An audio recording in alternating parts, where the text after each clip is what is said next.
பெஞ்சால் புயலால் ஏற்பட்ட பாதிப்புகளுக்கு இழப்பீடு கோரி மத்திய அரசுக்கு விரிவான கடிதம் அனுப்பப்படும். சென்னை எழிலகத்தில் மாநில கட்டுப்பாட்டு மையத்தில் மீட்பு நிவாரணப் பணிகளை ஆய்வு செய்த முதலமைச்சர் மு.க. ஸ்டாலின் பேட்டி. கனமழையை அடுத்து சென்னை கொளத்தூரில் முதலமைச்சர் மு.க. ஸ்டாலின் ஆய்வு. எதிர்க்கட்சித் தலைவரின் குற்றச்சாட்டை மதிப்பதில்லை என பேட்டி. இவ்வளவு பணிகள் நடந்தும் கூட எதிர்க்கட்சி தலைவர் குற்றச்சாட்டு வைக்கிறாரு. அவருக்கு குற்றச்சாட்டு வைக்கிறதே வேற போச்சு. அதை பத்தி நாங்கள் கவலைப்படலாம். பல தடவை சொல்லிட்டேன், எங்க வேலை நாங்கள் செஞ்சுட்டு இருக்கோம். டெல்டா மற்றும் பல்வேறு மாவட்டங்களில் புயல் மற்றும் மழையால் பாதிக்கப்பட்ட பயிர்களை முழுமையாக கணக்கெடுத்து நிவாரணம் வழங்க வேண்டும். திமுக அரசுக்கு அதிமுக பொதுச் செயலாளர் எடப்பாடி பழனிசாமி வலியுறுத்தல்.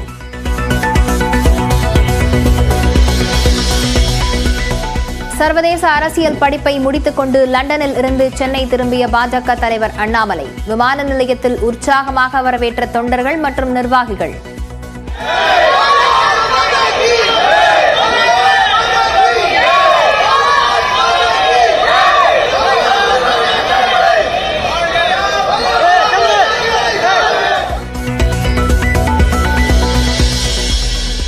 திராவிட சித்தாந்தத்தை தான் விஜய் பேசுகிறார், புதிதாக எதையும் பேசவில்லை. விஜயை பார்த்து பாஜகவுக்கு பயம் இல்லை எனவும் அண்ணாமலை பேட்டி. விழுப்புரம், கடலூர், கள்ளக்குறிச்சி மாவட்டங்களுக்கு இன்று ரெட் அலர்ட். சென்னை வானிலை மையம் கணிப்பு.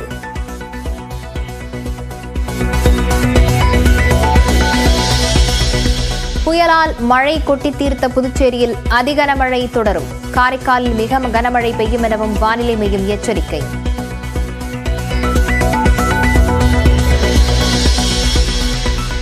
வரலாறு காணாத 47 சென்டிமீட்டர் மழையால் புரட்டி போடப்பட்ட புதுச்சேரி.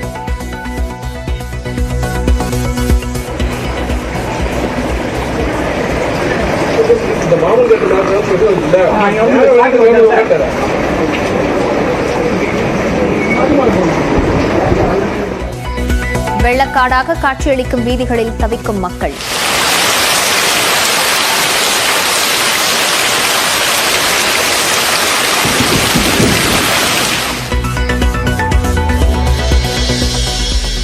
கரையை கடந்த பின்பும் புதுச்சேரியில் நகராமல் நிற்கும் புயல் ஆழ்ந்த காற்றழுத்த தாழ்வு மண்டலமாக வலுவிழக்கும் என தகவல்.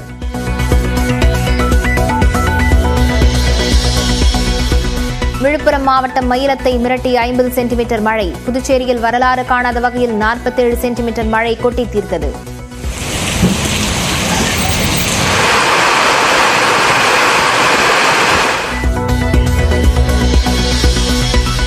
புதுச்சேரியில் மழைக்கு 2 பேர் உயிரிழப்பு. அமைச்சர் நமச்சிவாயம் தகவல்.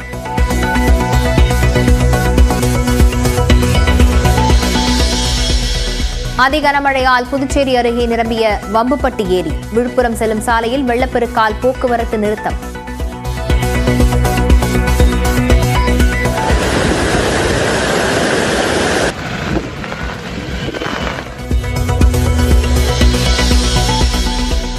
கடலூர் அருகே பெரிய கங்கனாங்குப்பத்தில் வீடுகளை வெள்ளம் சூழ்ந்ததால் மீட்கப்படும் மக்கள்.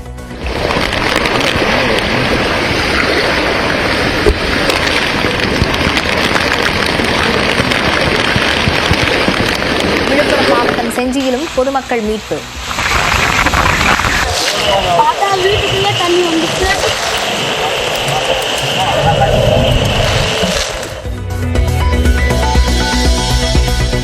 கனமழையை அடுத்து வெள்ளக்காடாக காட்சியளிக்கும் கடலூர். சாலைகளில் தண்ணீர் தேங்கியிருப்பதால் வாகன ஓட்டிகள் அவதி.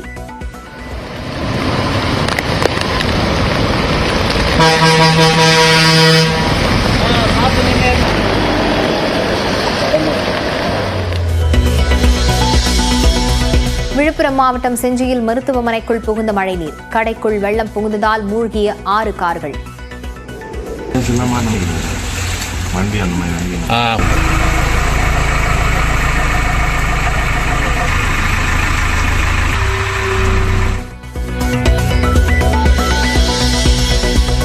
வேலூரிலிருந்து ஜமுனா மரத்தூர் சென்றபோது வெள்ளத்தால் நடுவழியில் நிறுத்தப்பட்ட பேருந்து. ஊர் திரும்ப முடியாமல் இரவு முதல் தவித்து வரும் 40 பயணிகள். PAN 2.0 என்ற அதிநவீன வசதி கொண்ட PAN அட்டை வழங்குவதற்கு மத்திய அமைச்சரவை ஒப்புதல் வழங்கியிருக்கிறது. இதனை பெறுவது எப்படி, இதில் இடம்பெற்றிருக்கக்கூடிய சிறப்பு அம்சங்கள் என்னென்ன என்பதை இந்த தொகுப்பில் பார்க்கலாம். இந்தியாவில் வருமான வரித்துறையால் வழங்கப்படும் முக்கிய அடையாள அட்டை பான் கார்டு.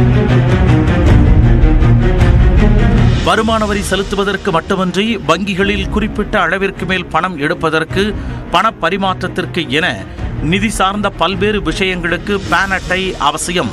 ஒரு நபர் ஒரு பான் அட்டை மட்டுமே வைத்திருக்க முடியும் நிலையில் நவீன வசதிகளுடன் கூடிய பான் 2.0 அட்டை வழங்க மத்திய அமைச்சரவை ஒப்புதல் அளித்துள்ளது. டிஜிட்டல் இந்தியா திட்டத்தின் கீழ் பான் 2.0 அட்டை அறிமுகம் செய்யப்பட உள்ளதாக மத்திய அரசு அறிவித்துள்ளது. அதாவது புதிதாக அறிமுகம் செய்யப்பட்ட பான் அட்டையில் QR கோடு இடம்பெற்றிருக்கும் என்று கூறப்பட்டுள்ளது.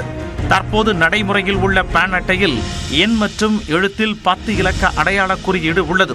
இதனை QR கோடாக மாற்றுவதன் மூலம் வரி செலுத்துபவர்களுக்கு டிஜிட்டல் சேவை மேம்படுத்தப்படுவதுடன் வெளிப்படைத்தன்மை அதிகரிக்கும் என மத்திய அரசு கூறியுள்ளது. மேலும் எளிதாக அணுகி விரைவான சேவையை பெறுதல், உண்மைத்தன்மையின் ஒற்றை ஆதாரம் மற்றும் தரவுகளின் நிலைத்தன்மை, பாதுகாப்பு, செலவினம் குறைப்பு என பல்வேறு பயன்கள் இருப்பதாக மத்திய அரசு பட்டியலிட்டுள்ளது. இதனை செயல்படுத்துவதற்கு 1435 கோடி ரூபாய் செலவிடவும் மத்திய அமைச்சரவை ஒப்புதல் அளித்துள்ளது. பழைய பான் அட்டையை மேம்படுத்தி டிஜிட்டலாக நவீன பான் கார்டு பயனாளர்களுக்கு வழங்கப்படும் என்று மத்திய அமைச்சர் அஸ்வினி வைஷ்ணவ் தெரிவித்துள்ளார். एग्जिस्टिंग सिस्टम को पूरी तरह से अपग्रेड किया जाएगा. पूरा उसका जो डिजिटल बैकबोन है पीछे वो कंप्लीट नए तरीके से की जाएगी. एक यूनिफाइड पोर्टल रहेगा, कंप्लीट पेपरलेस, कंप्लीट ऑनलाइन रहेगा और इसमें बहुत फोकस दिया जाएगा ग्रीवेंस रिड्रेसल सिस्टम पर भी. எல்லாம் சரி, இந்த பான் அட்டையை பெறுவது எப்படி, இதற்கு எவ்வளவு செலவாகும் என்று சந்தேகத்திற்கு மத்திய அரசு விளக்கம் அளித்துள்ளது. இது முற்றிலும் இலவச சேவை. அதாவது எவ்வித கட்டணமும் வசூலிக்கப்படாமல் புதுப்பிக்கப்பட்ட பான் அட்டை பயனாளர்களுக்கு விநியோகம் செய்யப்படும் என்று கூறப்பட்டுள்ளது.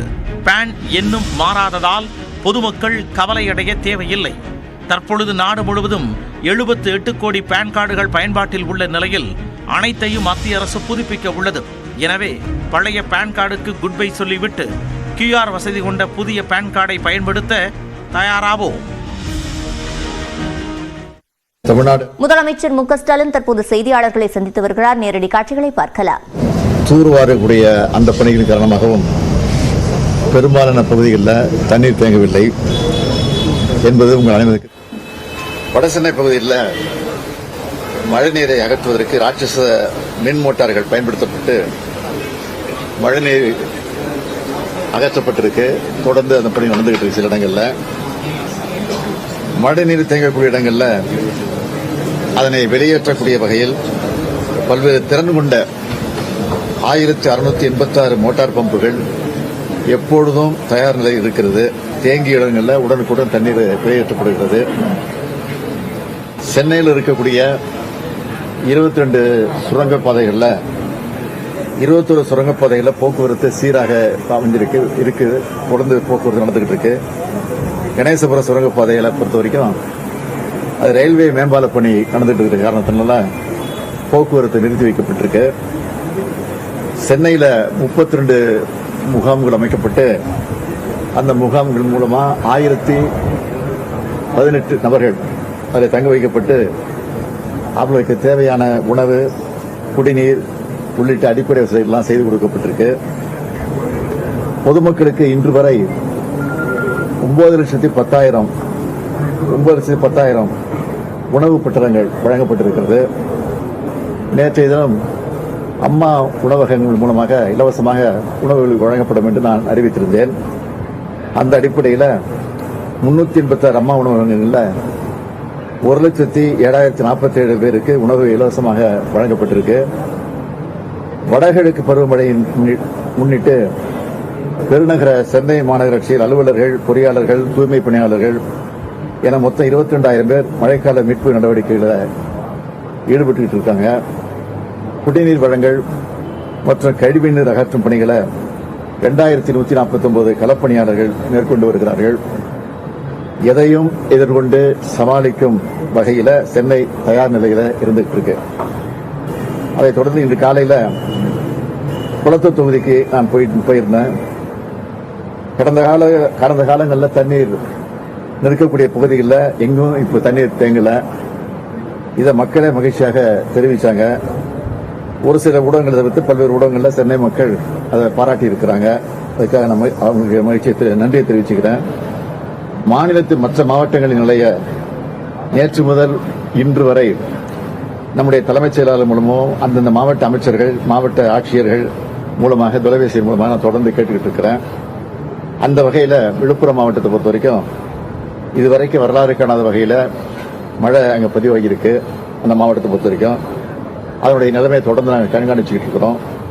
குறிப்பாக கடந்த 24 மணி நேரத்தில் விழுப்புரம் மாவட்டத்தில் மயிலம் பகுதியில் 49 சென்டிமீட்டரும், நென்வேலி பகுதியில் 46 சென்டிமீட்டரும், வானூர் பகுதியில் 41 சென்டிமீட்டர் என பல பகுதியில் அதிகமாக மழை பெஞ்சு பதிவாகிட்டு விழுப்புரம் மாவட்டத்தை பொறுத்தவரைக்கும் மீட்பு மற்றும் நிவாரணப் பணிகளை துரிதப்படுத்துவதற்காக அந்த மாவட்ட அமைச்சரான பொன்முடி அவர்களோடு இணைந்து செயல்படுவதற்கு மாண்புமிகு போக்குவரத்துறை அமைச்சர் எஸ் சிவசங்கர் அவர்களையும் மாண்புமிகு மின்சாரத்துறை அமைச்சர் செந்தில் பாலாஜி அவர்களையும் நான் அனுப்பி வச்சிருக்கிறேன். அதேபோல அமைச்சர்கள் எம்ஆர் கே பன்னீர்செல்வம் மற்றும் கணேசன் அவர்களும் கடலூர் மாவட்டத்தில் மீட்பு மற்றும் நிவாரணப் பணிகளை அங்கே ஈடுபட்டு அந்த பணிகளை அவங்க செஞ்சுக்கிட்டு இருக்கிறாங்க. மேலும் விழுப்புரம் மாவட்டத்தில் மீட்பு மற்றும் நிவாரணப் பணிகள் குறித்து ஆலோசனை வழங்கி துரிதமாக அந்த பணிகளை நிறைவேற்றுவதற்காக திரு கே மணிவாசகம், நீர்வள ஆதாரத்துறை கூடுதல் தலைமைச் செயலாளர் அவர்கள் தலைமையில் இந்திய ஆட்சிப்பணி அதிகாரிகள் திரு ஆல்பி ஜான், திரு கிரண் குராலா, திரு பி பொன்னையா மற்றும் திரு சிவராஜ் ஆகியோரை அனுப்பி வச்சிருக்கிறோம். ஏற்கனவே அந்த மாவட்டத்தை பொறுத்த வரைக்கும் கண்காணிப்பு அலுவலர் திரு எஸ் ஜே சீரு அவர்கள் 3 நாட்களாக அங்குதான் விழுப்புரத்தை தங்கி அந்த பணிகள்லாம் மேற்கொண்டிருக்கிறாரு. அதே போன்று கடலூர் மாவட்டத்தை பொறுத்த வரைக்கும் திரு ககன்தீப் சிங் பேடி அவர்களும் ஊரக வளர்ச்சி மற்றும் ஊராட்சி துறை கூடுதல் தலைமைச் செயலாளர்களும் தலைமையில் எஸ்.ஏ. ராமன் அவர்களையும் 2 மாவட்ட வருவாய் அலுவலர்களும் அனுப்பி வைக்கப்பட்டிருக்கிறாங்க. மேலும் விழுப்புரம் மற்றும் கடலூர் மாவட்டங்களில் ஏற்பட்டிருக்கக்கூடிய பாதிப்புகளை பார்வையிட்டு நிவாரணப் பணியை துரிதப்படுத்துவதற்காக மாண்புமிகு துணை முதலமைச்சர் திரு உதயநிதி ஸ்டாலின் அவர்களையும் நான் அனுப்பி வச்சிருக்கிறேன். விழுப்புரம் மாவட்டத்தில் மீட்பு பணிகள் மேற்கொண்டு தமிழ்நாடு பேரிடர் மீட்பு படை மற்றும் தேசிய பேரிடர் மீட்பு படையை சார்ந்த 12 குழுக்கள் அங்கே விரைந்திருக்கு. விழுப்புரம் மாவட்டத்தில் துப்புரவு பணிகளை மேற்கொள்ள பிற மாவட்டங்களிலிருந்து தூய்மை பணியாளர்கள் வரவழைக்கப்பட்டு அவர்களும் அதில் ஈடுபட இருக்கிறார்கள். இன்று காலை நிலவரப்படி விழுப்புரம் மற்றும் கடலூர் மாவட்டங்களில் 26 முகாம்களில் 1373 நபர்கள் தங்க வைக்கப்பட்டிருக்கிறாங்க. விழுப்புரம் மற்றும் கடலூர் மாவட்டங்களை தொடர்ந்து கண்காணிக்கப்பட்டு வருவதோடு மட்டும் இல்லாமல் மீட்பு மற்றும் நிவாரணப் பணிகளை தீவிரப்படுத்தப்பட்டிருக்கிறார்கள். இந்த புயலின் காரணமாக தமிழ்நாட்டில் குறிப்பாக விழுப்புரம், கடலூர், செங்கல்பட்டு ஆகிய மாவட்டங்களில் ஏற்பட்டிருக்கக்கூடிய பாதிப்புகளை சீரமைப்பதற்காகவும் பாதிப்புக்கு உள்ளாகி இருக்கக்கூடிய மக்களுக்கு நிவாரணம் வழங்குவதற்காகவும் தேவையான நிதி வழங்கிடவும்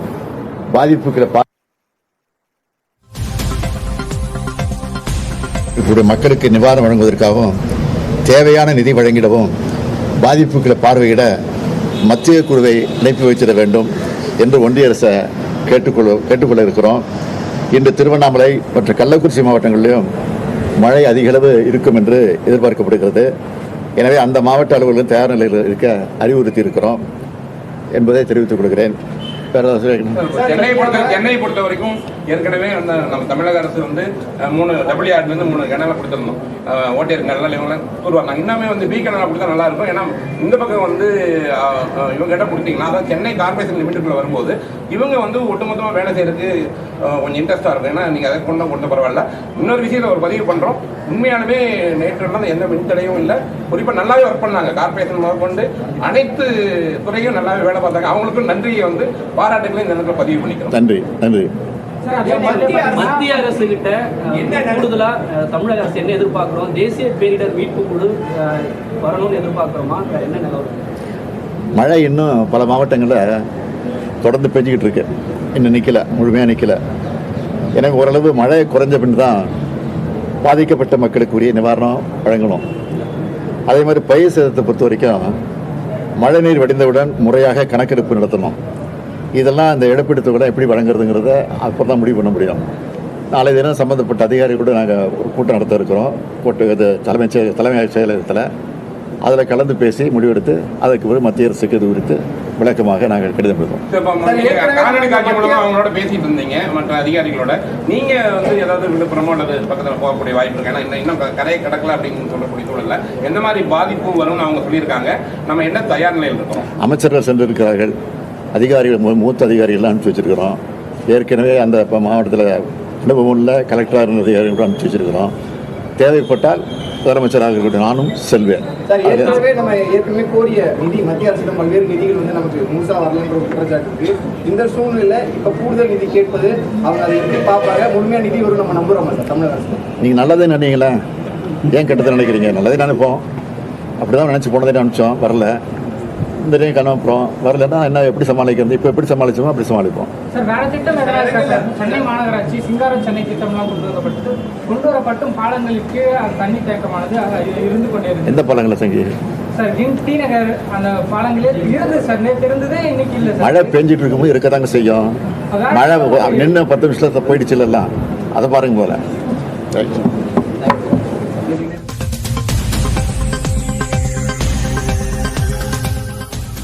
விழுப்புரம் மாவட்டத்தில் அதிகபட்சமாக மழை பெய்து வரும் நிலையில் அங்கு துணை முதலமைச்சர் உதயநிதி ஸ்டாலின் செல்லவிருப்பதாக தற்போது முதலமைச்சர் மு க ஸ்டாலின் தெரிவித்திருக்கிறார். அது மட்டுமல்லாமல் அந்த மாவட்டத்திற்கென்று 3 அமைச்சர்கள் தற்போது பொறுப்பில் இருப்பதாகவும் அவர்கள் அங்கு சென்று ஆய்வுப் பணிகளை மேற்கொள்வதாகவும் அவர் கூறியிருக்கிறார்.